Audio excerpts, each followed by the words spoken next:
You've just found the Montana Outdoor Podcast. Here, you'll discover the people and places that make Montana like no other place in the world. If you love to fish, hunt, or just enjoy creating your own adventure in the outdoors, you have come to the right place. The Montana Outdoor Podcast is brought to you by Rocky Mountain Truck and Trailer, home of Boss Snowplows and Accessories, and Diamond Sea Trailers and Accessories.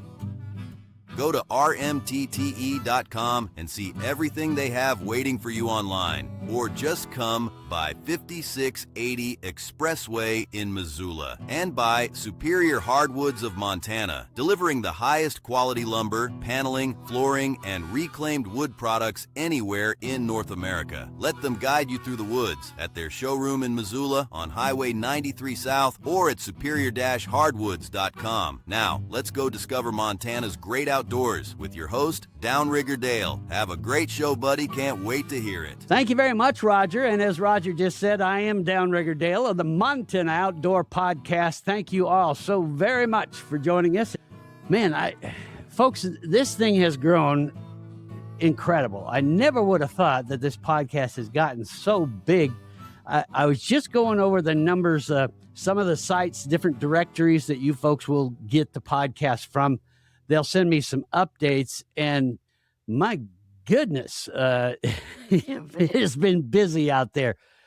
We are now, believe this or not, we are now in the top 10% of the most listened to podcasts in America. So thank you for that. I want to welcome in some groups that have been with us from the very beginning, a very special groups of listeners. One is active military from all around the world.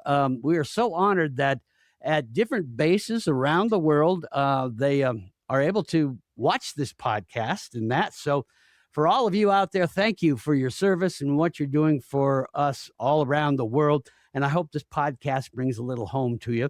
And as always, if you want me to give a shout out to anybody stateside or that, just shoot me an email, and that's up on the screen now. And you can let me know, and I'm more than happy to get that out. Maybe you want to surprise a loved one or something like that. So just let me know. And also, Montana has a ton of veterans, and we really appreciate your service as well and what you've done for our country.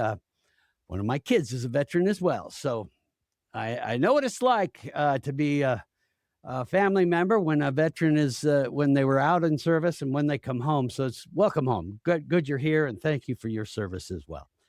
Now let's get into it here. We're continuing our series about ice fishing.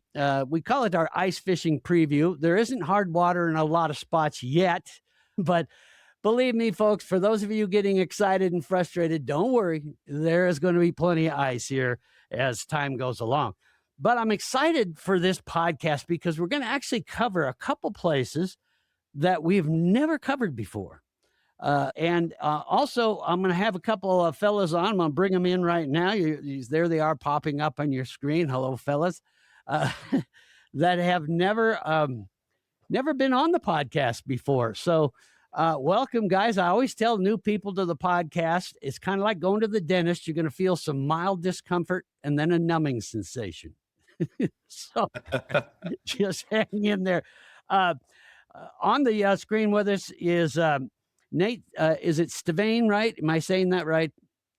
That is correct, yes. Yeah. And Nate is with Trout On The Fly. And Trout On The Fly is an outfitting group. A lot of you probably have heard that name. They are pretty famous for putting you on trout in some of the most iconic rivers in the world. Thanks for all of us here in Montana. Those rivers are in Montana, but they're pretty amazing places. But they also, and this is where you may not know about Trout On The Fly, but they do ice fishing trips as well. So it's great. Nate, we'll start with you. It's great to have you on. Welcome to the officially to the podcast for the first time. Tell us a bit about yourself, Nate, and how you got into the crazy outfitting business and how you started or came to own Trout On The Fly. Yeah, well, first, thanks for having us on the radio show. This is an honor and a privilege. Yeah, so I'm from Billings, Montana, and I moved to Bozeman in June 8th, 1996, for college. And while I was going to college, I was delivering lumber for a local lumber company here in Bozeman. I've always had a drift boat since the age of 18. I've been rowing one since I was 16 years old, I was fishing for as long as I can remember. And one of the job sites I was delivering to, the gentleman had a drift boat parked at his site. And every time I'd deliver a package, he and I would talk fishing. Yeah. And and one day he said, "Hey, you ever think about becoming a fishing guide?" And I said, "No, that's not for me. I'm on this path in college and this and that." And anyways, this went on for several months. And he said, "Geez, just go talk to this outfitter. He's looking for guides that know how to row a drift boat." Um, so anyways, fast forward, curiosity got the better of me. And I swung in and talked to this outfitter, and that's how it all started.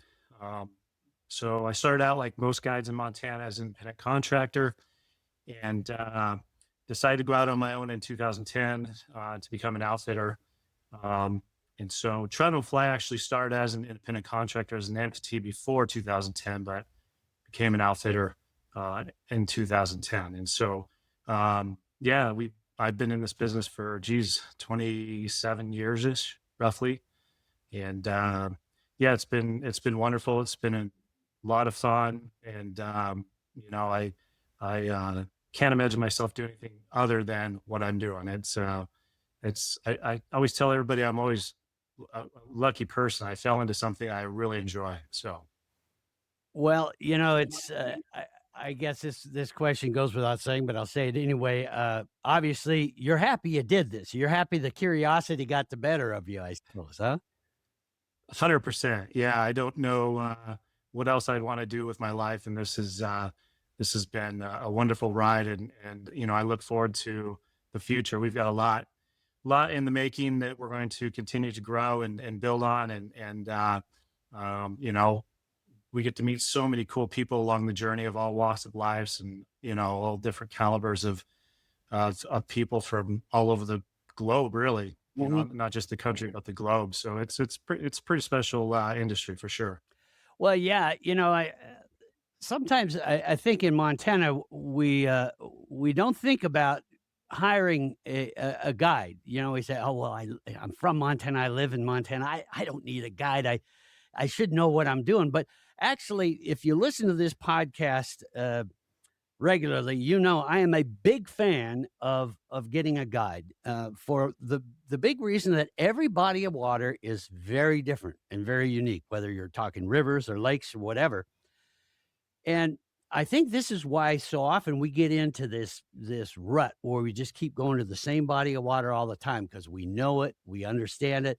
But there's this whole world out there in Montana of all these great places to fish, and we don't go because we're like, geez, I don't even know where I would start. What do I do? That's where the guide comes in. They will speed up that learning curve dramatically. So that's why I love having guides on the podcast. It really gives you a great resource. You'll learn a lot just, watching the podcast here, but don't don't be shy about hiring a guide for a day or two. I'm telling you, it is worth every dime. And now you'll have yet another place to go and fish and likely find new species, things that you never got to catch before. So just, throwing that out there. So Nate, you brought someone along with you today. Uh, and that is Matt Hoff. And I'll let you introduce Matt. You can tell us about him, and then we'll kind of pick his brain about some ice fishing. Yeah. So, every year I get inquiries about people wanting to guide for us. Whether they went through guide school or they moved here from a different state and want to become a fishing guide, and so I'm always open to bringing new people on with us and helping them out. But I always screen everybody that I take out. Make sure that they are safe. They can safely row a boat down a river. And they're fishy. They know what they're doing, and they're just personable people that I think would represent my business in what we're doing. So I believe it was about 5 years ago, and Matt can chime in here in a second, but about 5 years ago, got an email from Matt and saying that, hey, I'm going to be coming to Bozeman and looking to, get my foot in the door in the guiding industry. And I've got some background in the industry. And so, yeah, I said, absolutely. When you get here, give me a shout. And so we did just that. And I took Matt out on the Madison with another guide that wanted to be a guide. And typically I make the guides row a pretty strenuous section of the Madison River. It's the slide from Reynolds Pass down to Pine Butte. And the reason I do that is I want to make sure that if these guys can row this section, they can row about anything I throw them at, or that I throw them. And, I'm with them and I give them the line because it can be intimidating. It's pretty rough water. And Matt took the sticks right out of the gates, and I knew right away that this guy was for my program. He was confident going into it. He rode it effortlessly, and the guy's fishing. So that's when I brought him on to our program.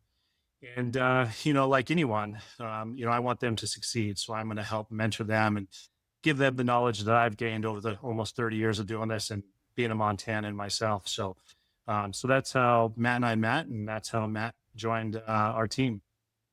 All right. Well, Matt, it sounds like you've got Nate fooled pretty well then. No, I'm kidding.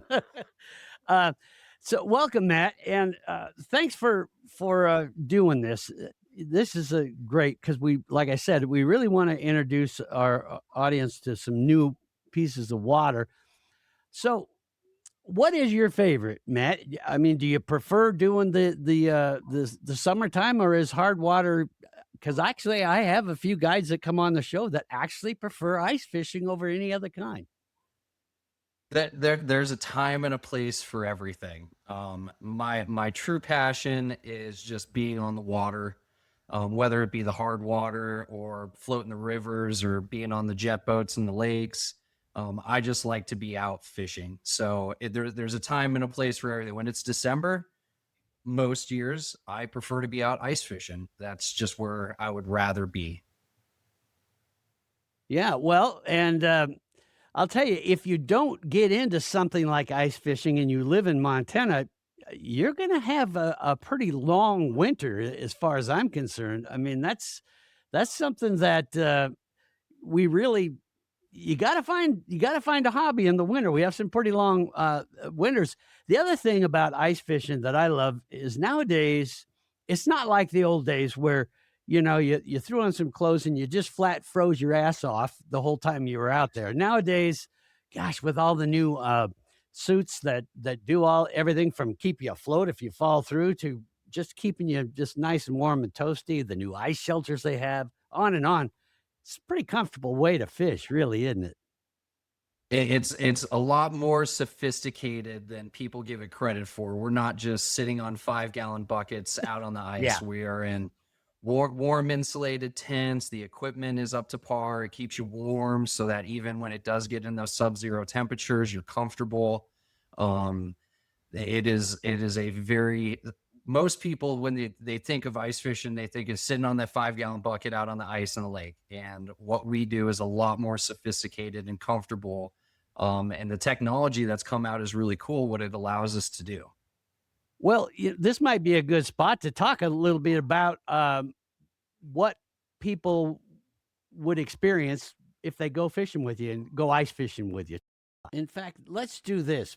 I've got a video that kind of shows what a day is like with Trout on the Fly. So I'm going to play that, and then you can explain in more detail, Matt.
So typical days, I'm going to get to the ice about an hour, hour and a half before clients show up. I want to get everything out on the ice. I want to get tents set up. I want to get heaters rolling. I want to get holes drilled so that when people do show up, we're ready to get fishing right away.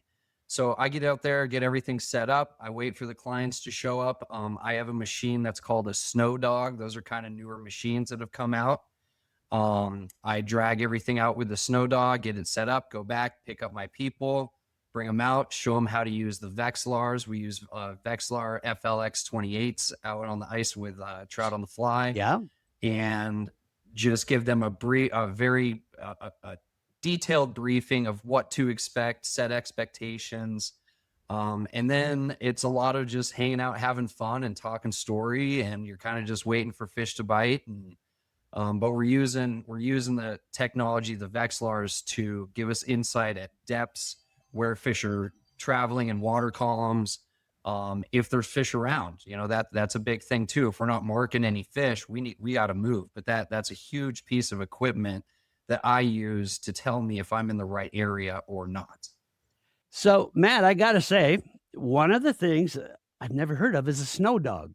What is that? The best way I can describe it visually would be it looks like a snowblower that has a snowmobile track on it instead of a blade. So it doesn't have the speed or the torque that a snowmobile has, but it allows me to get out on the ice in thinner ice conditions. So typically, as long as there's about 5 to 6 inches of really clear ice, I'm comfortable taking my machine out on that, which expedites the process of getting to the spot. All right. I just popped up you on a snow dog on the screen here, so you folks can take a look at it. That is really cool. Absolutely. It's a really cool machine. I know that they're more popular in Russia. They came over from Russia. Oh. There's only a few dealers that I know of in the state of Montana, and that actually might be in the whole United States. There's only a handful of dealers of these things. But they have enough torque on them that I can put 400 to 500 pounds of gear behind it and myself, and it'll pull me out to the spot effortlessly. Wow. Cool. All right. I love that. Learning something new right away. Well, so Matt, when we get out on the ice with you, then obviously you're going to provide most all the gear, right? What should we bring if we're going to go out fishing with you? But most important is you need warm feet. Yeah. So good boots, waterproof boots, a good pair of socks. What I have found as far as hands is we use a lot of just the nitro gloves, just the plastic nitro gloves. Oh yeah, okay. And those work. Those with anything over the top of them really seem to get it done. It is impressive how warm your hands will stay in those little plastic gloves. But good pair of sunglasses. When it gets bright out, the reflection off of the snow, it gets tough to see. You don't want to be outside hanging out. You're getting blinded. And then I'm always a big fan of the buff, a ski buff or just your summertime snow buff. Keeps your neck warm, keeps your face a little bit warmer, for the conditions when we're outside the tent. Mm-hmm. Now, what kind of ice shelter do you like to use? So I use a couple different ones. So I have a 2-man Eskimo. All the tents that I run are insulated, but usually on big trips, my 2-man Eskimo is more for just putting gear in so that the gear doesn't get too cold and freeze. I'll put a heater in there. That way I can keep augers in there. I like to run the ion augers because they're electric, they're light, they rip a hole real fast. But keeping those batteries warm, when those batteries get cold, they die. So keeping those batteries warm. So then I run a 6-man Lost Creek that is also an insulated. I like it for the layout, it being circular. So I can have a person in every corner of the tent while I stand in the middle and I can see everything that's going on. And then on really big trips, we run an 8-man Eskimo insulated tent. Sometimes we get groups of 10 to 12 people, and I don't want to put all of them in one tent, so we roll all the tents out. I like to run the Mr. Buddy heaters in those. We've got 4 of those that will rip in those tents and keep everybody warm. But it's about being comfortable, right? So comfortable chairs, comfortable tents that are insulated, just staying warm in those tough conditions. Well, you're spoiling us pretty good here, Matt. Those that sounds like a pretty good setup. Um, and you don't see Nate on screen right now, but he's there. Nate, feel free to jump in if you have anything to add. I didn't mean to just cut you right off, but so Matt, let's talk about getting out on the water. Now, one of the water bodies I'm kind of excited to learn about is one that we've never talked about on the podcast, either summer or winter, and that is Ennis Lake. Tell us a bit about Ennis Lake. That is one of the areas you like to take folks. So tell us a little bit about that lake. So Ennis is a very unique lake in the fact that it is a very, very shallow lake. The reality of it is on that lake, there's only really a handful of spots that you can get in and go ice fish because of how shallow it is and how weedy it gets. It's a cool body of water because there's a lot of big fish in there. You know, as the Madison gets choked out from Valley Garden upstream past Ennis, the town of Ennis, a lot of those fish bail out to the lake because they can't live in the river. So there's a concentration of fish in there that can be pretty high. But finding a spot, it can be tough in there. You got to find anywhere it's deep, anywhere that you poke your auger through and you're not touching the bottom as soon as you get your auger through the hole. Okay. Now, is Ennis Lake on any of the navigation apps or any of that, so you can see contour at all, or is it? So there is a map for it on Navionics that does show the contours. You know, the best advice I give people when they want to go fish Ennis Lake is look at where everyone else is fishing. There you go. Yeah. Because there's not a whole lot of area there to fish, especially where the river does come into the lake.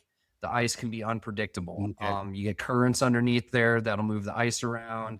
You'll be standing on 2 feet of ice and move a foot over and you're in 6 inches of ice. So it makes it unpredictable in that fact. Okay. So watch out for that area there. So really, once you get to know this lake, like you were saying, it can be a pretty high concentration of fish depending on what they decide to do. Talk species as far as what we would find in Ennis Lake and how you go about targeting those. So you're going to find all the different species of trout, right? You're going to find rainbow trout, cutbow trout, cutthroat trout, brown trout. There might be brook trout in there. If there is, I haven't found them, but it would not shock me if there was a handful of brook trout in there. And then you're also going to catch whitefish and different species of suckers that are in there. Primarily, we're just targeting trout. Inevitably, you end up catching the other species as well because they do live in the same areas and eat the same things. Are the brown trout pretty common to catch through the ice there? I would say it's an even split. It's hard to say, right? There's days where all you catch is rainbows, and then there's days that all you catch is browns. And I haven't found that there's a condition under the ice that brings one over the other. It is very, very random. Okay. Yeah. The reason I asked, I got an email from a gentleman just the other day, and he said, help me out here. I'm looking for a lake that I can catch browns through the ice. So that could be a good option for him then. Absolutely. And I have definitely found that if you want brown trout, you got to use kind of bigger baits, right? I'm not usually, if I'm targeting big browns, I'm not using smaller tungsten jig head stuff. I'm using big spoons or rattle baits, something that's going to grab. We're looking for more of that territorial reactionary bite. And if you're going to do that, then you're kind of okay with not catching the smaller rainbows and stuff that are in there. You're okay with taking the shot for that bigger fish. Yeah. Yeah. And again, that's all a matter of personal preference, what people, want. What about limits and what you can keep and all that on Ennis Lake? How is that set? Nate, I believe it's 2 trout a day on Ennis. Is that correct, Nate? Yeah. So most of the fishing that we do is catch and release. Yeah. So we're not catching and keeping. Occasionally, you get a fish that's not going to survive because of it's taken it too deep in the gills. And of course we follow the fishing regulations to make sure we're adhered to the right rules if we do have to take one home. But so I don't know the exact take limit on Ennis Lake. Well, and of course, that's something I always encourage people, download the regs on your phone. That way, even if you're out of service, it's easy to pull up FWP. In fact, I'll put a link in the podcast description, but they've got a PDF version, real easy to do, and that's handy to have. But I'm a big fan of that, especially with trout, of doing the catch and release. Absolutely. It's more about the experience and not so much filling the freezer. Mm-hmm. All right. Well, we're going to take a quick break here. And when we come back, we're going to talk a bit about another lake we've never mentioned before on this podcast, as well as if Matt had anything else to add about Ennis. We'll hear about that too, right after this.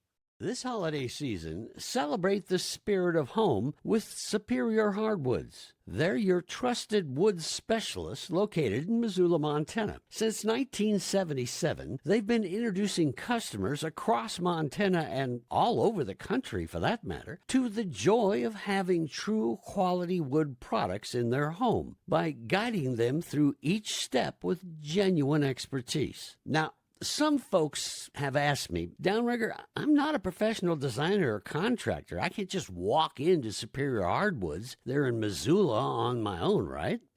You sure can. Anyone can get the exact same help and advice that some of the top designers and contractors in the country have been getting from Superior Hardwoods since, like I said, 1977. In fact, helping homeowners is their specialty. I purchased a 4,400 square foot home in West Covina, California, 18 months ago.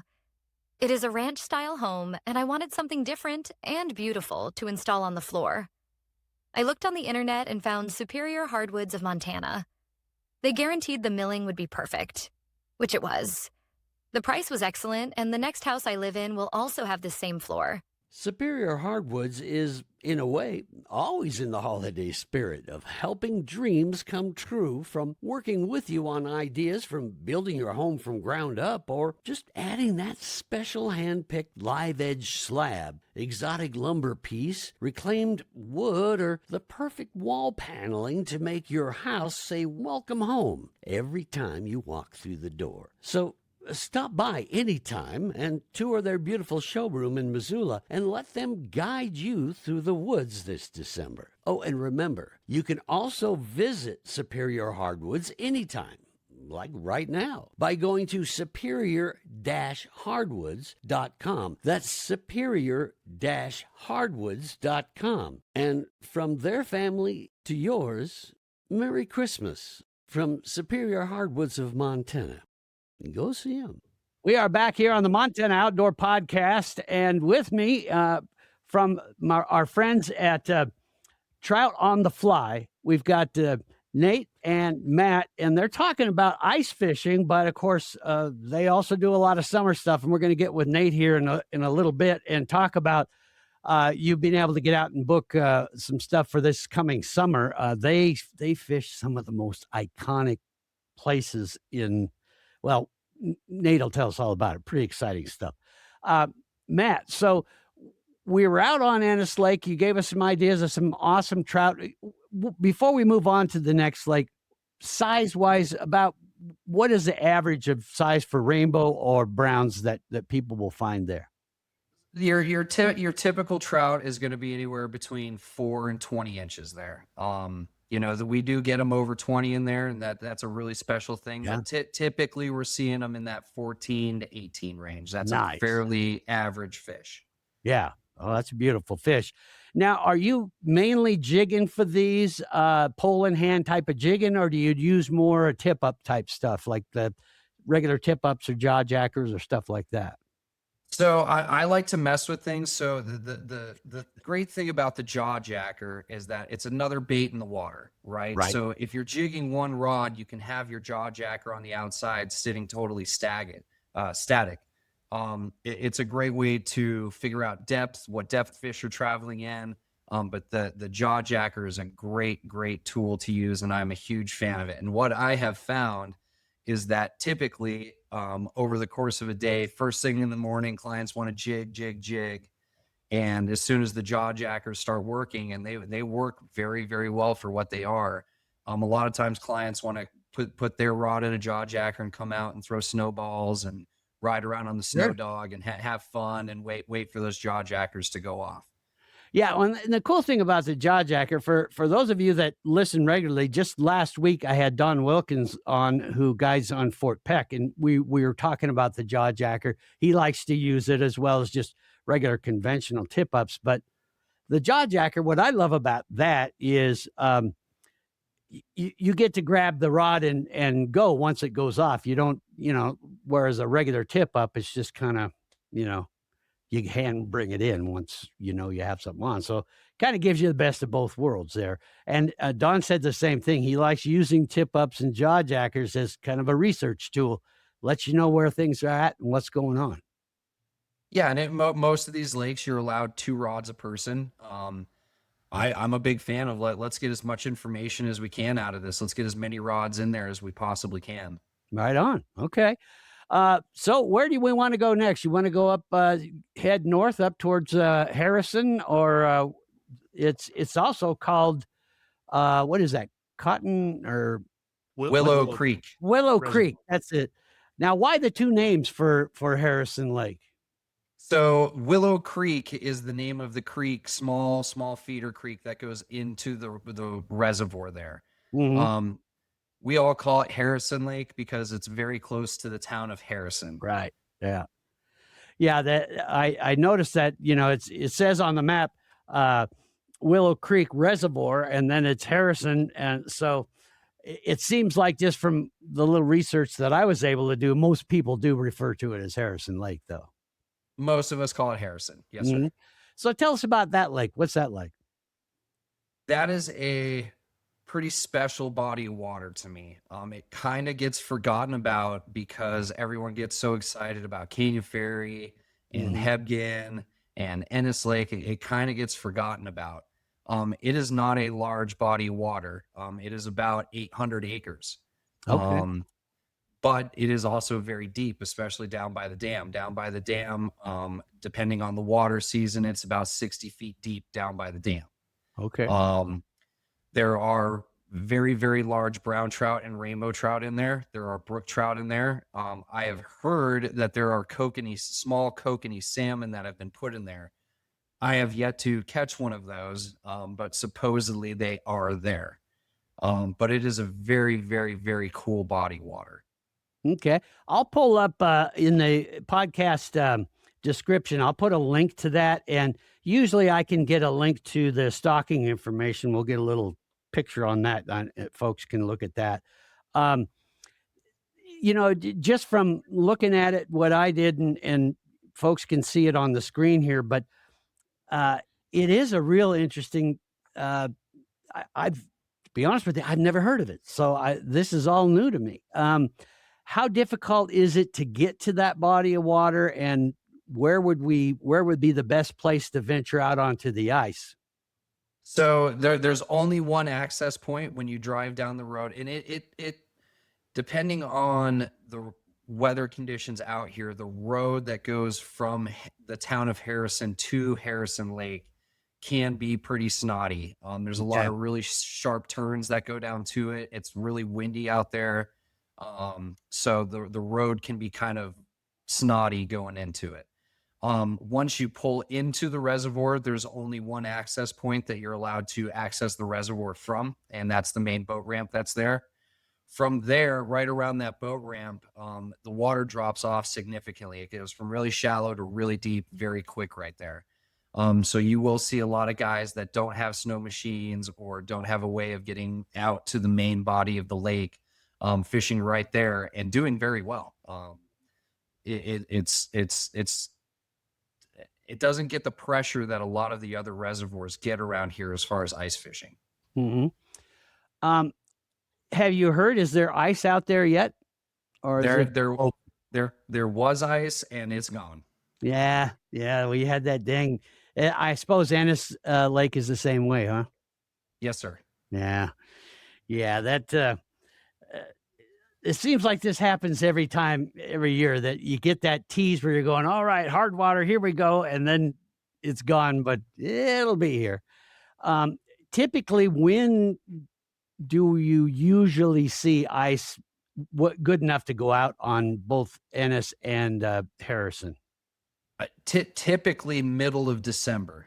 Okay. That's when it starts getting safe. Now, I remember in 2022, Harrison Lake had 2 feet of ice on it during Thanksgiving. So yeah, you never know. you never know. But typically middle of December, usually things are locked up enough and safe enough that we're out there doing it. Mm-hmm. So back to Harrison, when you're out there, do you tend to lean more towards that 60-foot deep area by the dam then? Is that kind of the go-to spot? For me, I do like to be close to the dam. I think just that little bit of moving water from the water going out of the dam creates that little bit of current, gets food moving around a little bit. Typically, when I do fish Harrison, I'm fishing in that 40 to 60 foot range. Now, I'm not necessarily fishing on the bottom all the time, but I do like that depth. And if you look at the lake, there's a couple of pinches right before where the canyon comes together, right before the dam, and those are just very high traffic areas for fish. Anything going in and out of that canyon is going to have to go through those areas. Okay. All right. And you said there's some large browns and rainbows. Of course, everybody wants to know how large are we talking here? They can get up into that 10-pound range there in Harrison. No, Okay. I've never landed one that big, but they are there. Well, you mentioned it. So now if you take us out, Matt, you're going to have to get us one. That's the way it's supposed. I pull the rabbit out of the hat. So, what kind of fishing are we doing there? Are you just doing the same thing? You putting a few jawjackers out and then doing a little jigging yourself, or what? What do you use? I'm a big fan. There's a purple Rapala rattle bait that has 2 treble hooks that come off the back of it, and that purple rattle bait seems to work really well as a strike bait there. And I find that I typically am catching more browns on that too versus the static rods and the jawjackers. It seems to be a lot of rainbows and kind of that shallower water. Even though I'm in that 40 foot, I'm getting those maybe 5 feet under the hole. Now, Okay, those bigger so browns kind of suspended around there then, huh? Sometimes, yeah. Sometimes that's the move, and sometimes I'm putting baits maybe 6 inches to a foot under the ice because you'll see them through the hole. You'll see them cruising. And you're like, wow, that thing is right under the ice. But typically, I find those bigger browns closer to the bottom, jigging big spoons or rattle baits, something that's going to grab their attention. And what was the name of that Rapala again? Oh, it's a purple rattle, and I'm going to forget. It's a purple Rapala rattle. All right. Well, I'll look that up, put a link to it. That sounds pretty cool. So you're out there jigging and you're seeing these big ones go by. Do you ever use like cameras or anything like that down below, or no? So the live scope has just kind of come into the game for the ice fishing thing. Yeah. I'm using Vexilars. Even though they won't tell me necessarily how big the fish is, you can get an idea of how big the mark is from how deep you're fishing. So if I'm in 40 feet and the mark comes through and it's 1.5 inches long on the screen, that's a sizable fish. That is a big fish. Yeah, and everybody's different. People ask me a lot of times, well, is it Vexilar or do I need to invest, in the forward-facing sonar and those things? It just depends on what you're comfortable with, don't you think? Because, I just did a podcast a few weeks ago with Captain Matt up in Northwest Montana. Man, Vexilar and just an underwater camera are his 2 go-to tools. Then when I talked to Don Wilkins out in Fort Peck, he's all about the Garmin, forward-facing sonar, the whole meal deal. And in fact, I showed in this last week's podcast kind of an interesting video he had of, using that and enticing the big lake trout up. But again, it's what you're comfortable with and what works for you, really, don't you think? And it's a financial reach too for a lot of people. That's a huge investment to buy forward-facing sonar or live scope. And I Hearing think, of 1,000, well over $1,000, easy. oh yeah, I mean, some of Yeah. those live scopes are $4, $5, $6,000. So Mhm. if you're comfortable investing that in that, there's anything to give you an advantage, right? Right. So I'm a big believer in anything to give you an advantage. Well, Captain Matt, like I said, he uses that little underwater camera, $120, and he absolutely swears by it and loves it and thinks it's very effective for him. So there you go. Yep. Uh, whichever way is going to make it work. You don't use any live baits at all there, do you? In So either of those lakes? the closest thing we use to live baits is night crawlers and maggots, but Okay. otherwise in these river systems here, exception of the Missouri River, you're not allowed to use live bait, what they would qualify or specify as a live bait. Okay. So, do you typically tip whatever you're using with a night crawler or maggot whenever you're going fishing with it then? Yep. It's maggots I like for the small tungsten jig head stuff. And Mhm. I'm a big believer as many as you can put on that hook, right? I'm a big believer in movement. That the fish are looking for that movement. And then typically on my bigger stuff like spoons or stuff like that, then I'm using night crawlers or half a night crawler to tip those spoons with. Mhm. Yeah, it seems like anything that can get their attention. One of the things that I've always read about with ice fishing is your fish tend to be conserving energy all the time, so they aren't gonna go till they know, "Well, that looks like," they're not gonna investigate everything like you might see in the summer. Correct. And I'm a big believer in let's get as much movement out of this thing as we can. Mhm. Well, since there isn't ice on either of those lakes, do you find that even though it's December, people might throw a fly in there, or is that really difficult? I saw an article the other day that talking about fly fishing in the winter, and it's better than people might think.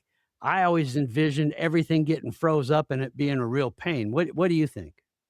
Well, as long as there's open water and you can get out there, I'm a big believer in it. There's not a whole lot of food out for these things right now. So they become real opportunistic on things like leeches, very small midges. They want food. They need food. So Yeah. any way that you can get out on the water and get it in there, I think you've got a great opportunity. I'm a big fan of putting an egg under a bobber this time of the year, for fishing lakes and stuff like that. Okay. Well, that's a good idea. So really, I mean, why wait for the ice? You could still go out and catch some stuff, right? Absolutely. Yep. All right. Well, see, we can still get out and fish. That's the thing. If you're a hardcore fisherman, you just can't go without it for too long. It's a very effective drug, isn't it? Yes, sir. Um, all right. Where would you like to go next? What is your next go-to lake that you want to share with us? That the next go-to would be Canyon Ferry. Hmm. Canyon Ferry is a very large body of water that they stock. There's very, very high numbers of rainbows. The size of the rainbows there is a little bit over the average size of some of the other bodies of water. And then you get surprised with other species such as walleye, Yep. burbot, pike, suckers, all of that stuff. Carp. You'll get surprised with all that stuff when you're trout fishing on Canyon Ferry. Yeah, we've talked about Canyon Ferry a lot on this podcast, mainly, during the summer and that. We haven't gone through ice fishing too much now and then. Um, what would you say is of course, we all want to catch something that is the best thing to target so that you're going to be able to land a few fish? Definitely on Canyon Ferry, definitely trout is your best option. Now there's times when the walleye bite is just insane and those guys are just whacking the walleyes and the trout Mhm. aren't there. But typically if you want to catch fish, if you're not species specific on Canyon Ferry, trout is a very, very safe way to go ice fishing. Mhm. And how do you target those? What's your go-to there? Same kind of stuff as you were doing on Harrison and that? Same kind of stuff, but I like to target the real shallow water on Canyon Ferry. So a lot of times I find myself fishing 2 to 5 feet of water in Canyon Ferry. Okay. Yeah, And very shallow. why is that? They just tend to gather there? Or? It just seems kind of like that's where they're at. I've fished out in the deeper stuff there in that 18 to 25 foot range, and it seems like I just keep moving closer and closer to the shore every time Yeah. I'm there. Okay. Good advice. What is your go-to place to enter the lake, to get on the lake? Any Uh, particular? Silos boat ramp. Yep. There's tons of great water right around Silos that you don't have to walk far at all. And it's a great place to get in and find some fish. Yeah, we talked to the folks at Silos during the summer a lot. I like it because it's easy, just right off the highway, boom, you're there, and just a good spot to go after it. Any areas of Canyon Ferry we really need to watch out for? Like you talked about before, on Ennis Lake, you got to watch out where the water's coming in. That can be a little dangerous. Anything that we should watch out for in Canyon Ferry? So on Canyon Ferry, there's a lot of very random pressure ridges. And it's very random on which side of the reservoir they're going to be. Last year, they were all on the north side of the reservoir. On the year before, there was a lot of pressure ridges on the south side. But that's the sketchy part about Canyon Ferry is those pressure ridges move a lot. And it seems like at least 1 or 2 times a year, somebody sends a truck through the ice trying to drive their truck out there and go over a pressure ridge, and they don't make it. There's not a fish out there that's worth your life. No. As far as safety things that you recommend, is it pretty much the usual stuff? Ice picks around the neck, all that kind of stuff? Yeah, and I always like to bring a big throw line with me. I bring a throw line that has a life preserver attached to it in case I got to throw it to somebody way out there. But having spare clothes because people do fall in. You got to be ready if someone does fall in to get them out of that stuff, get them in the tent, and get them in some warm, dry stuff. Mm-hmm. Have you heard about ice on Canyon Ferry? Is that still wide open too, or? Unfortunately, Canyon Ferry is wide open also. Yeah, that's what I figured. Yeah, it's going to be a while. This front that's, I don't know if you call it a front, but we're in that La Nina deal that's going on right now. So we've got that aquatic river running through the atmosphere. It's dumping a lot of rain and messing with us a little. But from what I've heard, as we get towards the first of the year, we're gonna see the cold snap start to come. So I think we're gonna see ice here soon.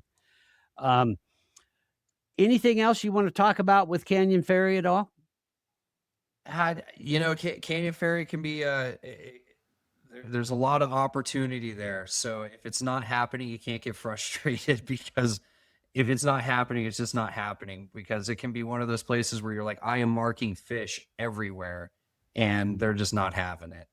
So just be patient there. When you run across something like that, how long do you give a particular hole or area before you say, "Nah, time to pull up. Let's go drill another hole"? I would typically about an hour. If I'm there and I'm marking fish and it's not happening, it's time to pick up and move after an hour. Let's go look for a different area, go look for some different fish. Mm-hmm. Yeah, makes sense. I know some people will beat that horse, and there's a point. I guess you're just wasting them the day. But on the other side, drilling doesn't do you any good either. Yeah, the don't leave fish to find fish thing, and that it's very, very hard when you're marking fish and it's not happening to be like, okay, well, we should move, but it's something to consider. And if you move and you're marking fish again and it's not happening, then it's just not happening that day. Yeah, and then go make yourself crazy trying to figure it out, because we never will. Those dang fish just have a mind of their own for sure. Anything else before we move on to some other hot spots you got? No, I think that's it for Canyon Ferry. All right. Where do you want to go next? Let's go to Georgetown. Yeah. Okay. Now, Georgetown's been a main staple for folks for a lot of years. When I was a little kid, I was going out there, going after those little kokanee and that. Talk about what you like to do on Georgetown, where you like to hit that lake, and what your favorite thing to target is. So my favorite thing to target there are the brook trout. That body of water has some exceptionally large brook trout in that 14 to 22 inch range. It has very, very large cut bow trout that are in there also that can get up over that 12-pound range. First thing in the season, I like to access Pump House. The boat ramp that is there is called Grassy Boat Ramp. Yep. So you access by Grassy. The cool thing about Pump House is that there's all these warm springs that are 150 yards less than that inside shore. And if you can get close to those warm springs, those fish like to swim through that warmer water. And you don't have to guess at depth at Pump House either, because it's a giant plateau. It goes to about 14 foot. And then for about 300 yards out, it kind of stays in that 14, 16 foot range. And it is a great place to go look for big fish. Okay. And what do you use to target those brookies? Because I've always found those to get a little frustrating too, as far as what to do. And I guess maybe I've always been more of a salmon guy, so I just have always focused on that. But tell us about what your strategy is for the brookies in there. I have found that for the brook trout, small and pink seems to work well. So small Swedish pimples that are pink, small little tungsten jig heads that are pink with maybe a little bit of orange on them. But it seems like pink kind of is my go-to for targeting the brook trout that are in Georgetown. Okay. And what size are we talking about?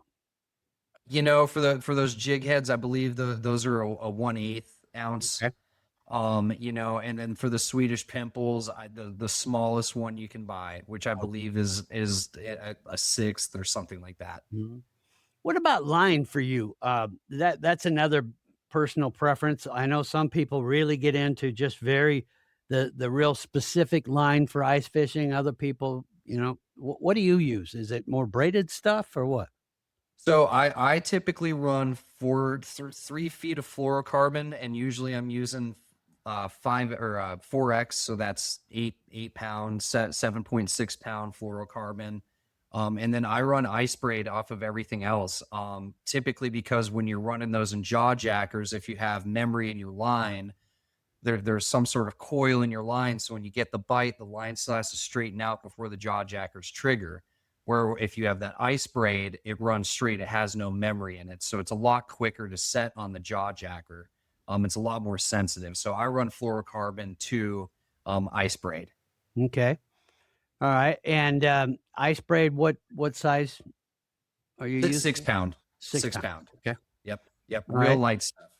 Yeah. That's the best way to go. I love the braid just because you're removing all that stretch and all that stuff. You don't want any of that when you're ice fishing, for sure. And especially if you get a big fish that's pulling real hard to one side, you don't want your fluorocarbon or your mono rubbing on the inside of those holes, because it can be real sharp right there from where your auger drills through. You snap off a lot of fish like that. Mm-hmm. So the braid definitely keeps you from snapping off those fish when they make big runs around the holes.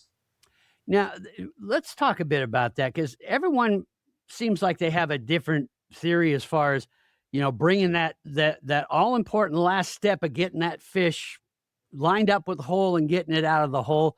I know a lot of people go strictly to hand lining it at that point. Tell us what you like to do. Well, from a guide standpoint, what I like to do is shove my arm in there and get that thing. I want that fish at all costs. For me, when I'm fishing, I'm a little bit more patient, where I want to see that fish's head get vertical before I lift. And typically I will lift the head to the end of the water and then pull them out. I don't like to try and lift, especially large fish, up out of the hole, because you break a lot of those off. They come through the hole, shake their head, snap, they're gone. Yeah. Okay. Well, that can be pretty tricky. Last week we were talking about sometimes the king salmon in Fort Peck will hit. They're kind of a unicorn out there, but now and then you do. And that can get really dicey trying to get them up through the hole, because they're so dang powerful and do crazy stuff. So, yeah. So you like to just get them where they're lined up and then reach in and pull them through. And yeah. Yep. That seems to be the way to go. And with those gloves you were talking about, that can be pretty handy too. You just take what you got on the outside off and then go in the water, and you're not freezing your hand to no end too. Yes, sir. Yes, sir. Okay. Do you target the kokanee in Georgetown much? I don't target them, but at very first ice at Georgetown around Pump House, all of those kokanees are very, very shallow, sitting right up against the bank. And I believe there's like a 20 fish kokanee limit at Georgetown. Yeah. Inevitably I end up catching some of them, but I'm targeting the trout. But it seems like when there's first ice at Georgetown, if you want kokanee salmon, it is not the most difficult thing in the world to go do. No. Okay. Well, we're going to take one last break, and then we'll just kind of wrap it up here and get some more great advice from you. And then I also want to talk a bit about bookings, if people would like to book a trip with you and that, so that folks can get some good information there. And then we're going to pull Nate back in and talk about how we might get to go fishing with them in the summer here too. So we'll do that right after this. Are you going to get out to your favorite ice fishing hole this year? Yeah, I know. Finding the time is always the hard part, isn't it? Well, the Rocky Mountain Truck and Trailer can help you get the things done that you have to do, so you have time to do the things that you want to do. Well, like clearing the driveway or work areas of snow. Yeah, that'll take the happy right out of the holidays for sure. Rocky Mountain Truck and Trailer has just what you need. Boss snowplows. Those will remove the snow fast like a, boss. Or how about something that can help you at work and on your next adventure outdoors? Well, Rocky Mountain Truck and Trailer has awesome Diamond Sea utility trailers and accessories that can haul work equipment during the week, and then your ATV, snowmobile, or other outdoor toys on the weekend. And remember, Rocky Mountain Truck and Trailer has an amazing service department. Need your trailer rewired so the lights work the way they're supposed to? Don't worry, they got you. They'll have your truck and trailer doing what they're supposed to in no time. How about a little present for yourself, like accessories for your truck? And get this, Rocky Mountain Truck and Trailer can even help with financing. Now that can make anyone's Christmas merry. Yeah. They've got you covered, gang. It's going to be quite the winter wonderland out there, my friends. So why not make it the best one you've ever had by going to see Rocky Mountain Truck and Trailer? They're in Missoula, Montana at 5680 Expressway. Or just go see them online at rmtte.com. That's Rocky Mountain Truck and Trailer. rmtte.com. And from everyone in their Missoula location or online at rmtte.com, Merry Christmas from Rocky Mountain Truck and Trailer. Back here on the Montana Outdoor Podcast, Matt Hoff and Nate Sevane has been kind enough to spend a lot of time with us. I appreciate you guys spending so much time, and we're learning all kinds of stuff. We could probably go for 3-4 hours on all these different areas, but at least we've covered the tops of the trees. But you got to promise me to come back again, because I really want to spend more time with you guys. You're giving some a different outlook on things that we normally don't get, especially in some of these new waters. Of the ones that you've talked to about so far, Matt, do you have a favorite? You know, we talked about Ennis, we talked about Harrison, Canyon Ferry, Georgetown. Is there one that you really lean towards, of saying, if I could only go to one this year, which one would you go to? If I had to go to one, it would be go to Canyon Ferry. Because when you get on them and they're there, you could put up some big numbers and some big size. Mm-hmm. Okay. All right. So but then on the other side, from a whole different look, then maybe Harrison or Ennis, if you want to. Yeah, absolutely. Harrison would be the second, because it's just a cool environment when you're out there. It is a very, very special place. Okay, cool. And species, and I always ask every guy that's on the podcast what their favorite species is to target, and that a lot of them go, oh man, how in the heck am I going to come up with a favorite? There's so many in Montana. Do you have one that is your just bottom line favorite that you love to target? Brown trout. Downtown. Hands down the big browns. That's definitely the favorite. The go-to is I like to see those big brown fish. Yeah, if you go to Montana troutonthefly.com, you can see some brown trout that they catch in the summer that are just amazing. I mean, they get my the fur on the back of my neck going there. There's some beautiful fish. So as far as anything else, other advice that you might give us for ice fishing in Montana, Matt, anything else before I let you go? If you go out once and it doesn't happen for you, don't give up on it, right? There's definitely a lot of trial and error in it. And make sure that you're comfortable. If you're going out there and you're not comfortable, you're not going to have any fun. So make sure that you have the right equipment as far as clothing and gloves and things that you can stay warm and stay comfortable out on the ice. But it is a very, very fun way to go fish. And it can be really good action. And it is a great way to go fish out here in the winter months. It is a blast. So if you folks want to have Matt take you out and guide you at one of these spots, how do we do that? Do you have any openings for this winter, and what's our best way of getting in touch with you?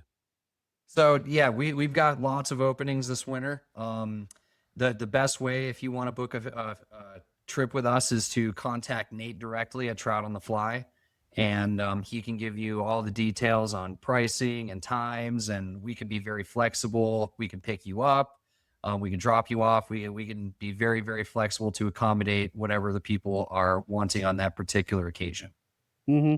Yeah. And the other thing, for those of you that listen, and we have a ton of you that listen from outside of Montana, you might be coming here to do some skiing or that. I'm going to tell you, one of the funnest things you'll do, and I've done it before, is do a little skiing in the day, and then maybe evening or that, you do a little ice fishing. If you want the full Montana winter experience, you got to do that.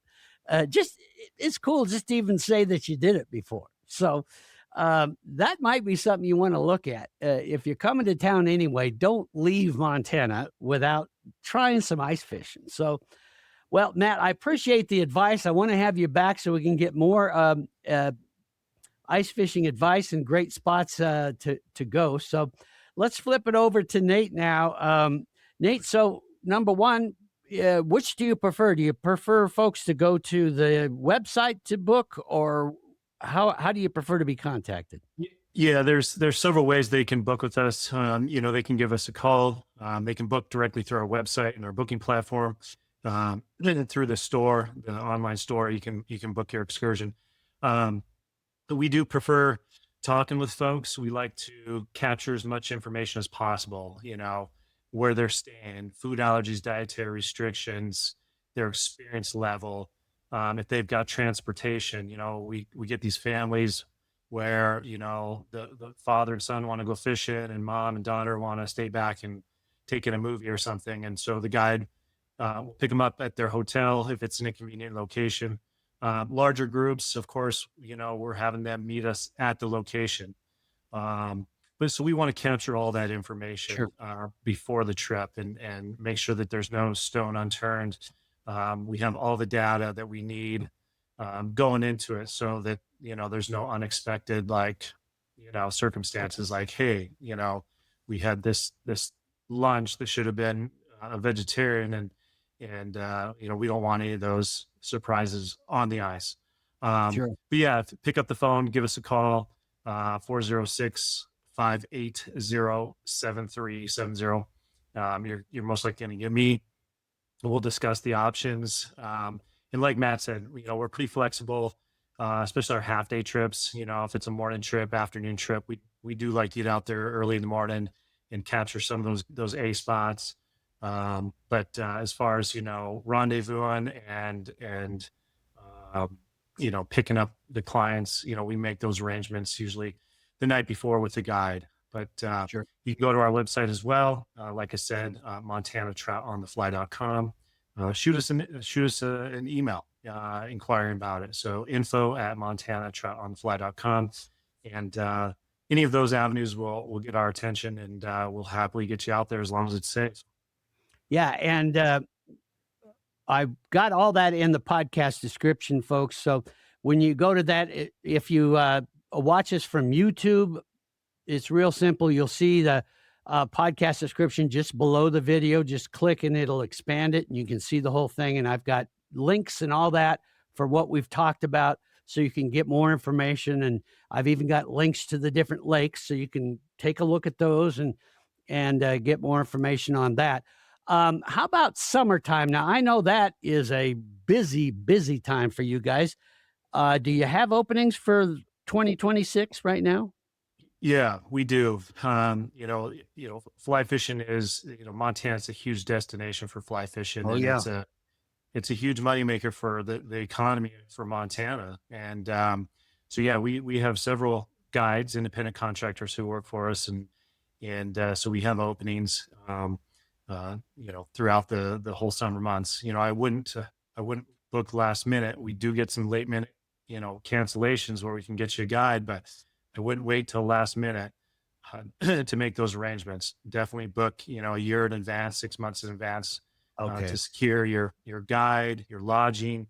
That's one thing people overlook. It's like you can get your guide, but lodging books up just as quickly as the guides do. So, And you guys can help with some of that too, as far as recommending different places to stay and all that too. 100%. Yeah, we have several partners we work with, several different options.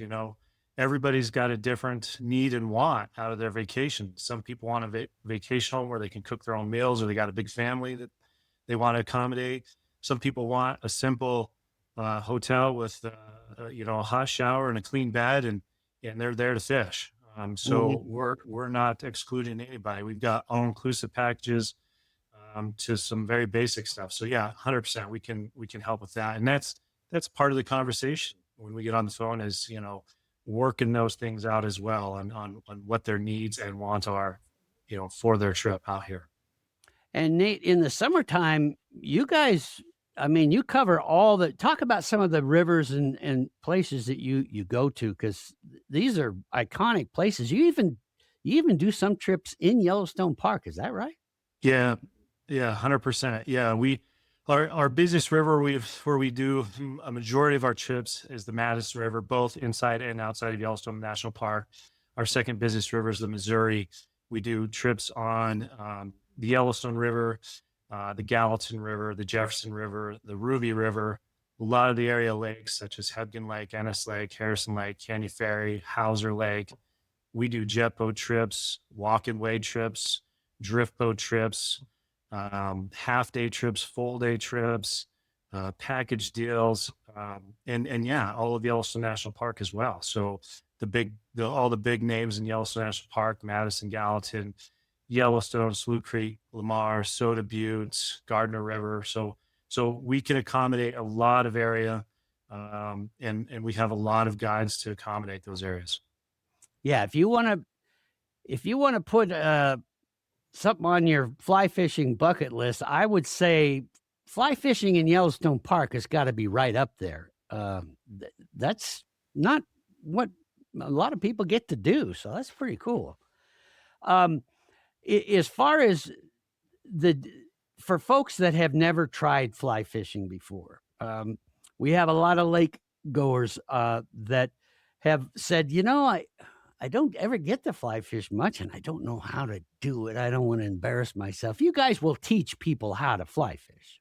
Absolutely. We take a lot of beginners out, and we receive that question. I think people are embarrassed to ask or tell us that they've never fly fished, and will we accommodate that? And the answer is yes.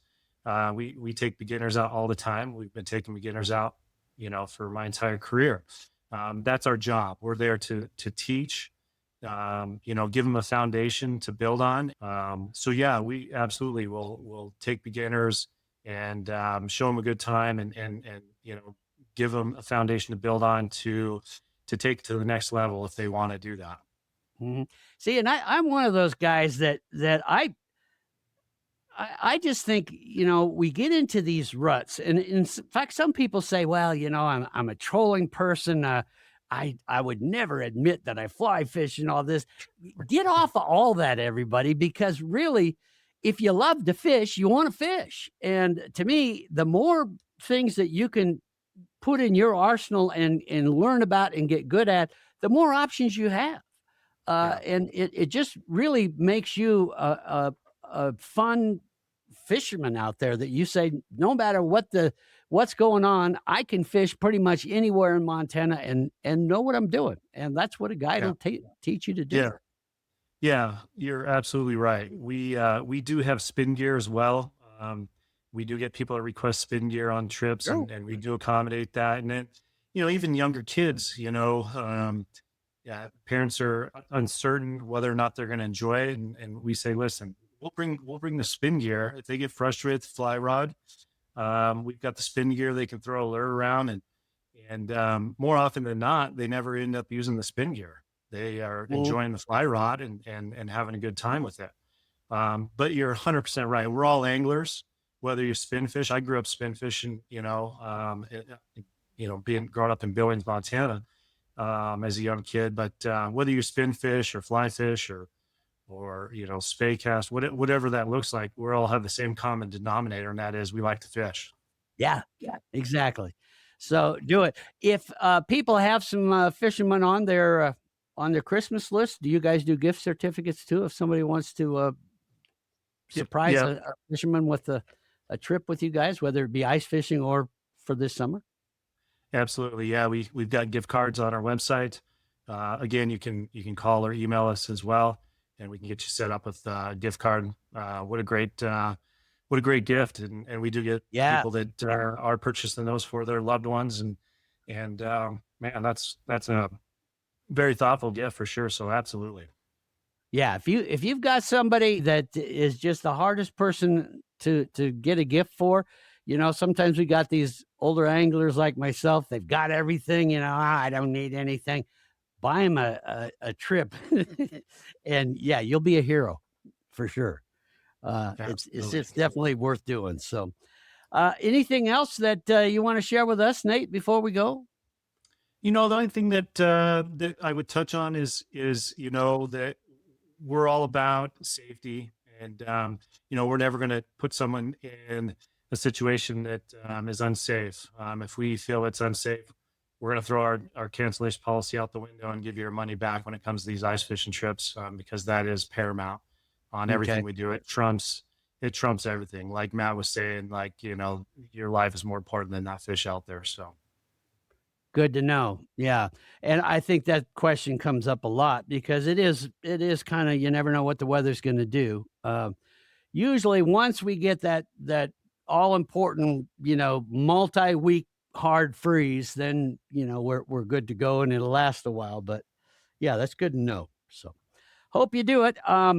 Guys, thank you very much. And I hope you'll come back and join us again here one of these days soon. And we'll explore a few other of your favorites out there, Matt. I appreciate you spending so much time with me today. Thank you. I appreciate it. Mm-hmm. And Nate, thanks for putting this together and getting Matt on board with us here. And don't be a stranger. Let's get you on board again. Yeah. Thank you very much for having us. And we look forward to the next session here. There you have it, folks. That is what it's all about, is getting out there, learning and having some fun. So be sure and check out the podcast description. It's right there on whether you're on Spotify or what is it now, 50 some other sites we're on. Just look for that podcast description. Some of them don't put the podcast description on there. If they don't, you can either go to like YouTube or Spotify where they do have it, or just simply my email's on the screen now. Just email me and I'll send you all the information you need. Real easy. Or Roger will. So either one of us will get it out to you and go have some fun. Until we talk again, and there's going to be several more. In fact, we've got ice fishing on Hebgen that we will be doing, talking about the big tournament that's coming up in January. So that podcast will be coming, plus several other as we continue our ice fishing preview around Montana. So stay tuned for those. Until we talk again, take care, be good to each other, and we'll see you next time on the Montana Outdoor Podcast. Thanks for watching the Montana Outdoor Podcast. You know, there's no way we could do this podcast without the incredible support of sponsors like Superior Hardwoods of Montana, home of the largest selection of in-stock, high-end wood products and flooring in the western United States. Let them guide you through the woods at superior-hardwoods.com. And of course, Rocky Mountain Truck and Trailer in Missoula, home of Boss snowplows and accessories, and Diamond Sea Trailers and Accessories. Go see them on the web at rmtte.com. We'd love to hear what you thought of this week's podcast. When you get a minute or two, shoot us an email and tell us your thoughts. Same goes if you have any questions for Rigger or this week's guest. Just send your questions or comments to downrigger@montanooutdoor.com. Hey, don't forget we should be dropping a new podcast this next Saturday. Until then, gang, we hope to see you soon out in Montana's great outdoors.